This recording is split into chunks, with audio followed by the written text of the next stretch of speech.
8th chapter of the Dhammapada, the 8th class in our 26th class structured study. This is on the Sahassavagga. It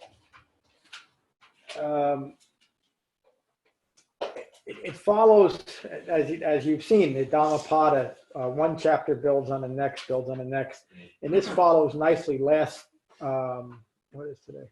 Last Saturday's class on the Arahantavagga, where the Buddha teaches the qualities of an Arahant and how that an Arahanthood is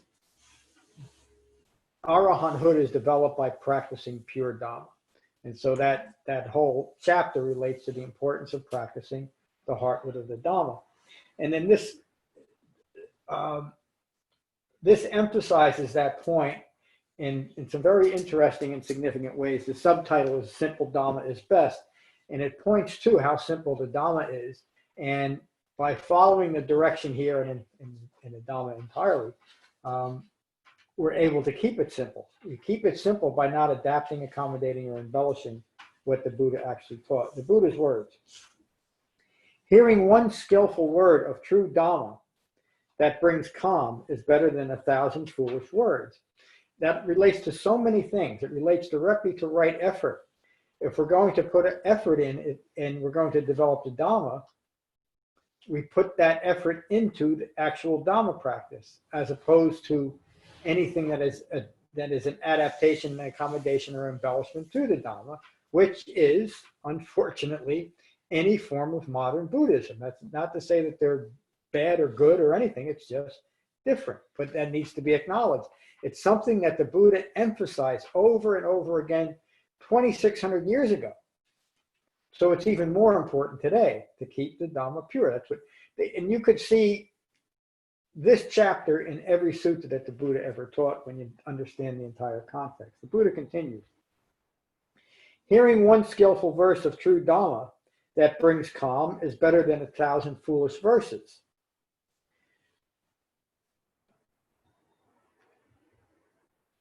Reciting one skillful verse that brings calm is better than reciting 1,000 foolish verses. Again, the putting right effort is also conserving our efforts, isn't it? Because we're not wasting our time and energy on things that are only a distraction, even though they might have the Buddhist label on it, or a spiritual label, or an altruistic label, or a modern engaged Buddhist label. They're all distractions. If we want to be an awakened human being, we take to the Dhamma, and then we can address these other things that we might be interested in from an awakened point of view. Does everybody get that? We can be of much greater service to humanity if we simply awaken first.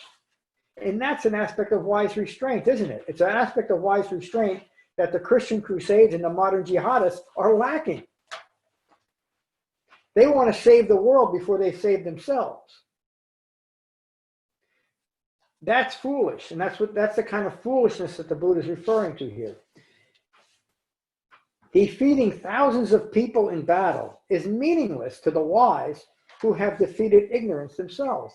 Think about that one sentence and relating to what's going on today. The world is filled with how many people are 9 billion saviors. 9 billion saviors. Everybody has an idea and sees themselves as their purpose is to save humanity. Dukkha cannot be saved from. As a consequence of having a human life, there will be dukkha. It's that type of radical acceptance that brings the calm that cannot be gained by 1,000 foolish words. It's only the Dhamma that brings that. The Buddha continues: a person well restrained remains untouched by gods and devas. Again, common during the Buddhist time was this constant appeal for salvation through gods and devas.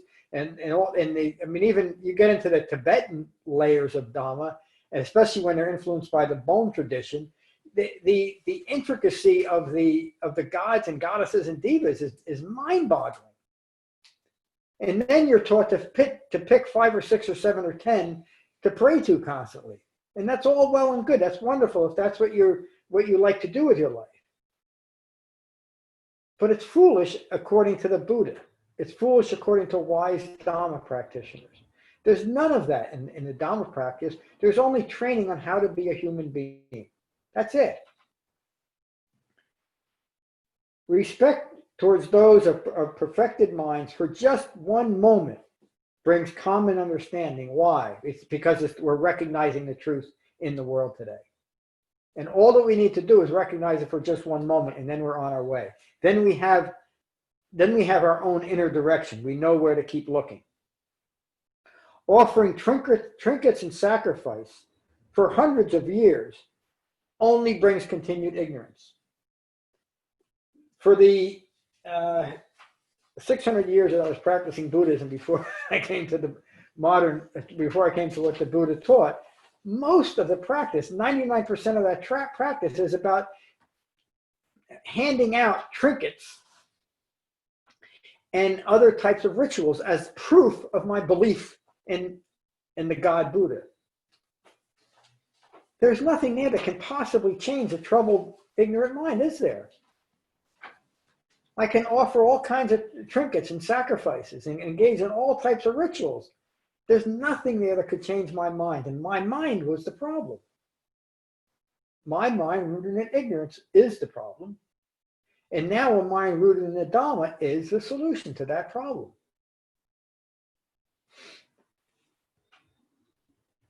Respect towards those of perfected minds for just one moment brings more common understanding than tending sacrificial fires for hundreds of years. Again, rites and rituals are just foolish. Respect for the excellent teaching of the wise brings true merit. True merit. There's so much talk about merit, again, during the Buddhist time and today. Most of modern Buddhism, if you go to any of it, you'll hear about the accumulation of merit. One that I was a particular, I'm just trying to decide how I want to identify it, and I won't. One particular branch, and it's one of the most widely practiced forms of modern Buddhism, teaches that everywhere. In fact, it hits you, I'm thinking about their center, as soon as you walk in the door, there's signs about the importance of merit. And it's interesting to them that when they're asking directly for merit, it hardly has anything to do with altruistic actions. Merit was based on how much money you give them. And it was actually asked that way. If you really want to gain merit, we need X and X. This, I mean, they were literally asking for thousands of dollars as a way of establishing merit to get yourself to Buddhist heaven. And this is one of the most widely practiced forms of Buddhism today. It's astonishing, isn't it, when you think about that? But again, when you think about that as a religion, it makes perfect sense, doesn't it? So, to a mind that is troubled, always subject to confusion and distraction, creating a lot of fear for itself, and then having that fear compounded by your associations and what other people are teaching you, you can't help but engage in merit to get out of that, can you? Especially when someone says you're doomed to the hells of fire. Even Buddhism teaches the same thing, that you're going to burn in hell forever unless you awaken, in the Buddhist kind of hell. But your way out is through this type of merit. And again, whether it's financial servitude or just millions of vows as servitude, it's still servicing ignorance, isn't it? Buddha continues. Offerings in this world seeking merit brings none. It's the Buddha's words. Offerings in this world seeking merit brings none. Brings none. Better to live one day well concentrated and virtuous than to live 100 years distracted and uncontrolled. Again, the Buddha was talking to the original Sangha. What else would he be talking about but fabricated dharmas of his time? And that's what we're still hearing today. The Buddha's words are still the same, and they still reflect to outer fabricated dharmas. Better to live one day well concentrated and wise than to live 100 years distracted and foolish. Better it is to live one day well-intentioned with right effort, than to live 100 years distracted and lazy. Better it is to live one day seeing the rise and fall of all phenomena than to live 100 years never knowing the impermanence of all things. Excuse me. Now I'm going to read it again. And think about last year's study of Vipassana, the structured study on introspective insight, what that was all about. Better it is to live one day seeing the rise and fall of all phenomena, including our thoughts, than to live 100 years never knowing the impermanence of all things.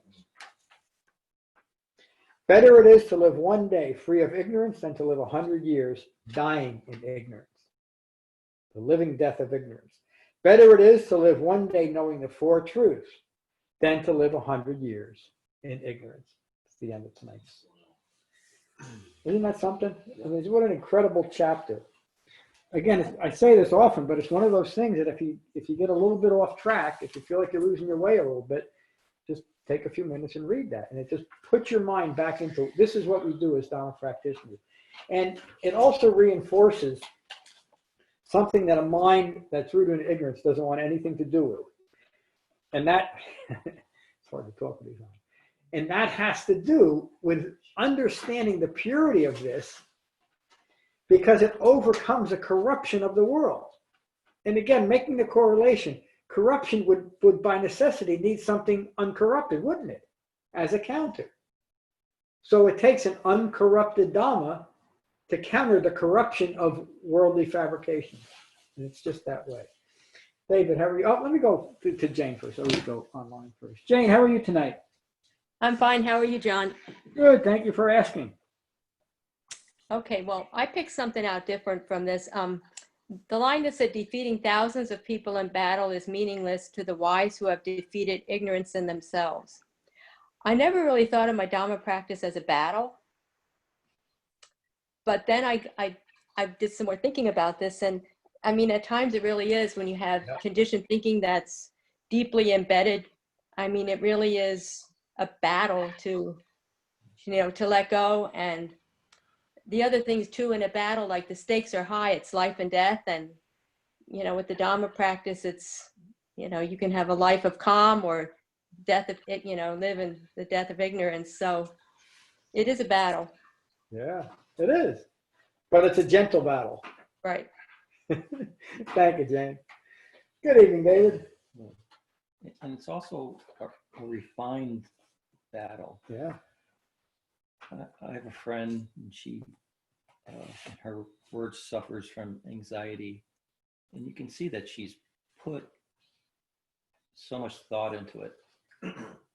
And you can see, because of our practice, where she's just a little bit off.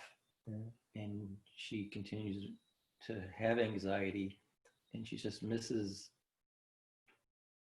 just what we have, and that refined battle of, and I've seen people with anxiety hear it, and you can see it lessen, because it may not be the end game of awakening, but they're aware of that this is the right path. Yeah. So it's interesting that people can analyze and just be a little bit off in the answer, and again, you can only push them toward what you know, which is your teachings and the Buddhist teachings. So I just found that interesting. Yeah. Thank you. Thank you. That's great insight, David. Thank you for that. Kevin, how are you? Good to see you, John. Nice to see everybody here. I liked how you reread that line about the arising, better to acknowledge the arising and passing away of all phenomenon. And it reminded me of the Sariputta Sutta when he's explaining that he was sensitive to the arising and passing away of all phenomenon. And we almost can work in reverse from that teaching from Sariputta, because he also says prior to that he was sensitive to the sensation of unbinding, or sensitive to unbinding, and and sensitive to cessation. And that's what we do here. That's how we are aware of the arising and passing away of all phenomena. That's the real, what we have to do as we continue this practice. We have to go deeper and keep the work up. So thank you. Just that way. Thank you, Kevin. Rob. John, when you read the first sections there on hearing the true Dhamma and also on reciting the true Dhamma, I kind of look back on my first years or so here, where I would constantly try to kind of relate what I was hearing from you to all the things that I thought I already knew about awakening and enlightenment and all that. Unintentionally, though. Yeah. Yep. Well, Conditioned thinking. That's kind of how my mind works. Yeah. And it took a while to realize that by itself was not a way to approach the Dhamma. But a common way. But it's a common way to do that. You hear a nice quote and you think, oh yeah, that kind of fits into that part, and I realize that kind of works with Zen. And after a while, you realize that you're missing the point completely. That this is a complete teaching, and there's really no need to relate it to anything else. It's there, and it works, and you have to leave it alone, because if you don't do that, you'll never get to the bottom of it. It's because it's intricate. It all fits together like a perfect puzzle. Yeah, it does. It's the way you set it up. Read we just talked about the Nagata Sutta. You read that and you realize that, oh yeah, even in something like what you think is as basic as the Eightfold Path, every step in there fits with everything else. But it took a while for me to get out of that. And it's an intellectual approach.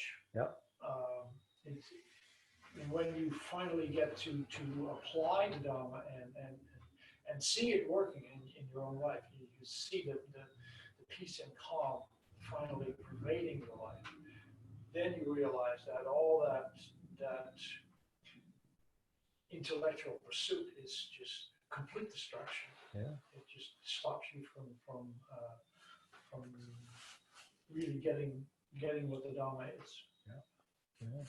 It beautifully said and so important, Ram. What you're describing is the common problem that nearly everyone has with the Dhamma, and that's why right effort is so important. You just have to continue, because we had plenty of conversations. But what I was saying to you 2 years in didn't really make a lot of sense, but it did 4 years in, didn't it, or whatever over time.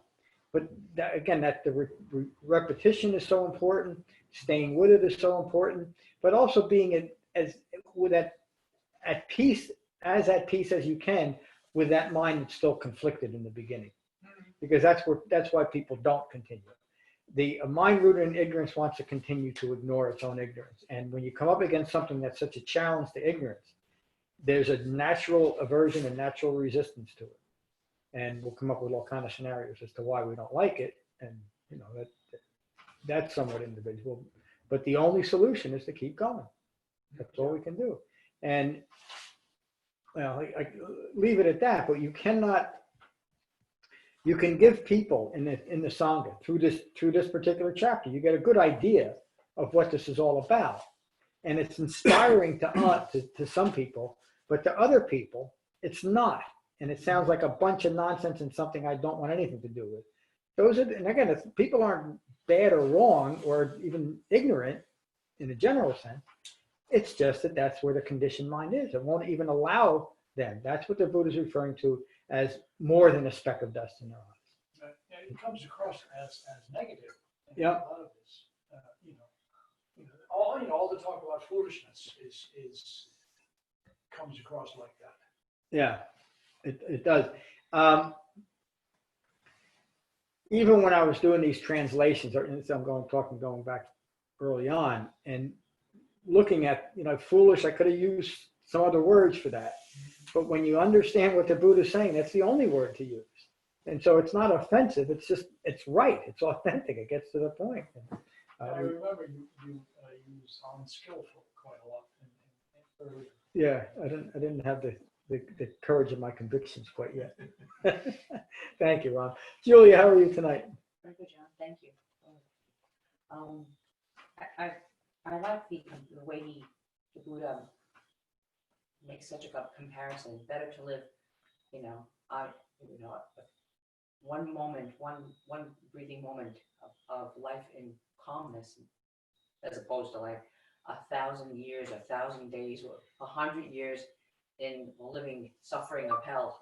That's what it's like, And the example, well, when I think of myself, there are some times that I reach that level of jhana where we experience that level of peace. Yeah. And it's so true. You can see, you feel that level of serenity, and that's the moment that he's talking about. That's the peace and calm, that we experience.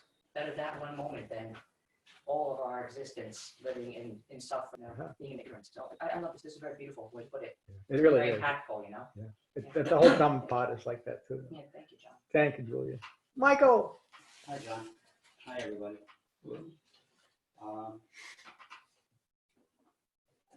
You said something here, John, earlier that was very, I liked it a lot. And you said the mind rooted in ignorance is the problem. Mind rooted in the Dhamma is the solution. Very nicely put. I've been thinking a lot about my mind rooted in ignorance. And we know that a mind rooted in ignorance, if we don't recognize that our mind is rooted in ignorance, we're not going to be able to make much progress going forward with the Dhamma until we address the root of the ignorance, our conditioned thinking, our conditioned reaction. As we know, ignorance is the first step of dependent origination. So it's imperative to understand the root of the ignorance and to actually recognize it so that we become dispassionate and disenchanted with the fact that we've been living ignorant for basically all our lives until we have that recognition. Mm-hmm. So I've been trying to understand what that does, and this comes from the aggregates. From the aggregates, we become disenchanted and dispassionate with that self that's rooted in ignorance. So from there, May I? Sure. Will you say that again? From understanding the aggregates. From understanding the aggregates, we realize we become disenchanted and dispassionate about who we are, who we have been. That's us rooted in ignorance. Once we become disenchanted and dispassionate, that's the recognition of our own ignorance. Yes. From that point on, when we recognize our own ignorance, then we can keep things in perspective. And it's actually, I kind of look at it like that's the point whereupon we embark on the Eightfold Path, having recognized our ignorance and saying, I'm not doing that again. I'm not living that lifestyle again. Yep. I'm going in a different direction. Now that Eightfold Path is not an easy path to travel. And it's not to say that we'll take one step forward, 2 steps back. But now we're practicing the Dhamma. We address the point of ignorance, and conscious of it, but we're giving our right effort on the Eightfold Path and continuing on it so that we can reach the other shore. Yeah. We can reach the far shoreline instead of not recognizing our ignorance and running along the shore. We recognize our ignorance. We instill the Eightfold Path, and we make our way to the other shoreline, which is the journey, I think. That's just, it beautifully said, Michael. It is just that way. You know, the Eightfold Path, it seems difficult at first, maybe even at second and third, but when we understand that the point of the Eightfold Path is to recognize and abandon ignorance, that's all the direction we need, isn't it? And that's just what you're saying. But thank you. Thank you. Tim, good to see you tonight. Good to see you. Good to see everybody. Yeah, I like what you said, Dhammapada. It does seem like it's added on each chapter. Yeah. It's a continuation. And so with the context of last week or Saturday, and to what Michael was saying, I got a timestamp out of this, if you will, where the Buddha was emphasizing the cycle of dependent origination and then having rebirth and the karma with it, with the lines where he's talking about better to live one day well concentrated and virtuous than to live 100 years distracted and uncontrolled. And then it goes onward. When you live distracted and uncontrolled, when you live distracted and foolish, you're going through that cycle of dependent origination. You're born of ignorance. Yeah. So each moment. When you have that one day, or that one moment of concentration that's well concentrated, that's pure, that's with right intention or right view, you stop that process, that cycle. You stop that cycle. So all the karma, that karma stops. Okay, you're no longer in that washing machine of suffering. Yeah. And so I thought that was an interesting segue that the Buddha went from kind of warning us with the importance of the focus and the right effort and the use of wise restraint, and then the importance of impermanence in time. Yeah. And kind of interplaying that. And I found that very much like what we were talking about Saturday, about the cycle, that cycle of nature, the cycle of things, that everything is so cyclical in nature, in life. And so is dependent origination. And when you stop that cycle, you're now free. Yep. You're unbounded. Yep. And maybe I'm reading into too much, but I kind of got that feeling from this chapter, that's what the Buddha was trying to emphasize, for me at least.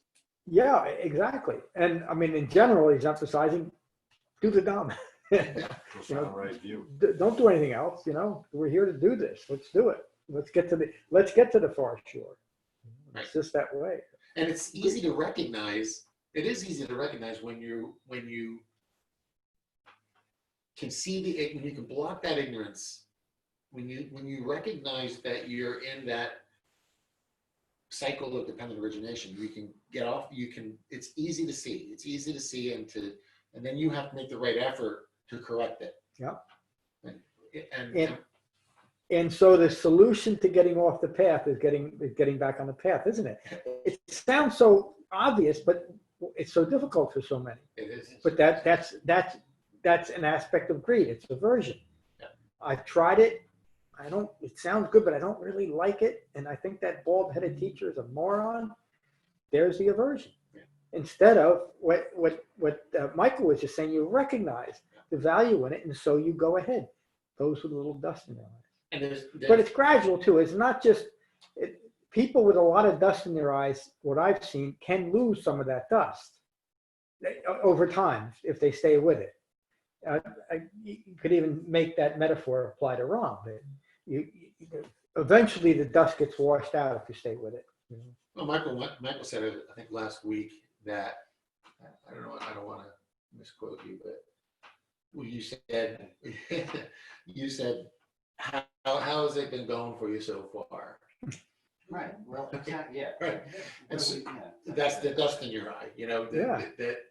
that's the thing you say to yourself, like, you know, am I gonna go through this again? Am I gonna torture myself again? Or am I Yeah, gonna, that's am I right. gonna take the Dhamma? And the recognition of your own suffering Yeah. is important, because a lot of people will not even recognize the fact that they are in misery. Yeah. Yeah. And if you have the honesty and the intelligence to see your own suffering, that's the like the jumping off point, where you say, okay, you know, yeah, maybe I should go find something that really works. That's the point you're talking about, Ron, is you're actually, again, embarking upon the Eightfold Path. Mhm. Because the previous path was through a thicket of, you know, I don't know. And to what Rom's saying is that's the ability to put that ego aside and say, I'm doing it wrong. That's the I'm recognition of the ego. Exactly. That whole, you know, from our birth to this point of this jump off point, that's the ego self, and that's the one that has caused us pain and suffering up to the point of like, hey, how you know, this is beating me up my whole life. Why let me put this down, you know, and try something else, you know. It's a good recognition, understanding to have of it, you know. Yeah, it is. That's right. You people are remarkable. Thank you, Tim. For a teacher, that's remarkable. Brad, how are you tonight? Good to be here. It definitely is the place I need to be. Me Today was too. kind of one of these days where I was stuck in the washing machine and knowing that I had to get out, and you know, and with the greed of wanting more, and kind of not, you know, accepting things the way they were. Just the greed of wanting more, wanting to do bigger things with life and all that stuff, and realize, you know, and not seeing what I have. And I think I was just kind of stuck in that a lot today. But knowing I was there too, which was painful, because I've been practicing a lot, and I know where there's a lot of aversion, but it's just trying to put aside the ego and say, this is, you know, this is my ego self. It just won't drop this, and that's so coming here and hearing this sutta and hearing everybody talk is just like, all right, well, you know, you put it down and then come back to your breath, and then that's it. Because there's nothing else besides that. And so, you know, so. Do you notice a different quality of your mind now as opposed to 3 hours ago? Yeah. It was just that's the Dhamma. The reason why I bring it up is to notice it, recognize your own efforts and the skillfulness of the Dhamma in creating that, not creating it, having the foundation for your own development of that. It's just and it's also a powerful lesson on impermanence, Brett. Yeah. You know, this is how quick a mind can change. Yeah, it's just realizing what's happening, and I know what's happening all day, you know. Yeah. But now you have the additional knowledge of the Dhamma and what it can do for you. The direct experience of it, ehipassiko. This is what you're describing is what the Buddha means by ehipassiko. You have to come and see it, and you do. You've also developed the framework to the point where you can see this. You can see the difference. Yeah. So, thank you, Brett. Thank you. The going around the room, I have to say something like this every class now, but the common theme that you're all talking about is wise restraint, isn't it? You're talking about the use of wise restraint in bringing different insights into each and every one. You gather different insights to the Dhamma, all by practicing wise restraint. Mm-hmm. And the other thing that's really becoming clear, somebody used the word intricate, I don't remember who it was, but you're describing the intricate mosaic of the Dhamma in such clear terms. You're seeing, you know, you're seeing the ties there. You're seeing how one intricate, subtle aspect relates to the other. And so you've created this, you've created the mosaic of the Dhamma within your own minds. And it's, again, it's really remarkable. We have a teachers meeting tonight, and Jen, as you know, Jen taught a couple of classes ago. And she was so effective as a teacher because she has developed the Dhamma. It's just that way. I mean, if you want to be a golf teacher, you can learn how to swing a golf club and go out and do it. But you don't really have to have any inner knowing unless you want to be a great teacher like Mo Norman. Kevin would know who I'm talking about. There's something you can know a subject, or you can own a subject. But you can't teach the Dhamma by just knowing it. You have to own it. If you just know it a little bit, you're probably going to teach Tibetan or Zen Buddhism. If you own it, you're going to teach the Dhamma. The Buddha owned the Dhamma. The original Sangha, they owned the Dhamma. 2,600 years ago, Cross River Meditation Center Sangha owns the Dhamma. And we know it because we can talk about it in this way. We can say, this is where it worked for me. And each and every one of you pointed out a different aspect of the Dhamma, but all rooted in wise restraint and all rooted in understanding the intricate mosaic of the Dhamma. So, to all of you, it really is remarkable. Okay.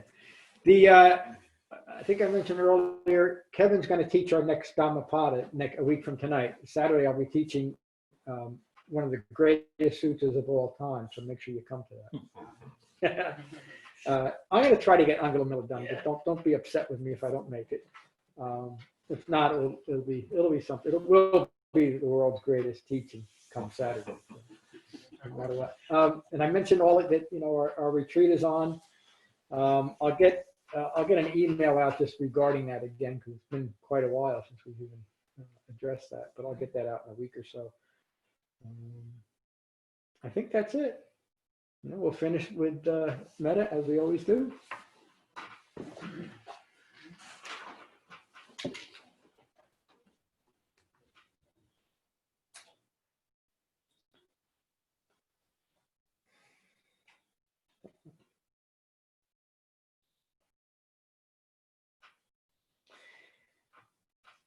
These are the Buddha's words on Metta from the Karaniya Metta Sutta. This is what should be done by one who is skilled in goodness and who knows the path of peace. Let them be able and upright, straightforward and gentle in speech, humble and not conceited, contented and easily satisfied, unburdened with duties and frugal in their ways, peaceful and calm and wise and skillful, not proud or demanding in nature. Let them not do the slightest thing that the wise would later reprove. Wishing, in gladness and in safety, may all beings be at ease. Whatever living beings there may be, whether they are weak or strong, omitting none, the great or the mighty, medium, short, or small, the seen and the unseen, those living near and far away, those born and to be born, may all beings be at ease. Let none deceive another or despise any being in any state. Let none through anger or ill will wish harm upon another. Even as a mother protects with her life her child, her only child, so with a boundless heart should one cherish all living beings. Radiating kindness over the entire world, spreading upwards to the skies and downwards to the depths, outwards and unbounded, freed from hatred and ill will. Whether standing or walking, seated or lying down, free from drowsiness, one should sustain this recollection. This is said to be the sublime abiding. By not holding to fixed views, the pure-hearted one, having clarity of vision, being freed from all sense desires, is not born again into this world. Thank you all for a wonderful class tonight. Peace. Thank you, John. Thank you, John. Thank you, John. Bye, Jane. See you soon. Bye, guys. Bye, Jane. Bye.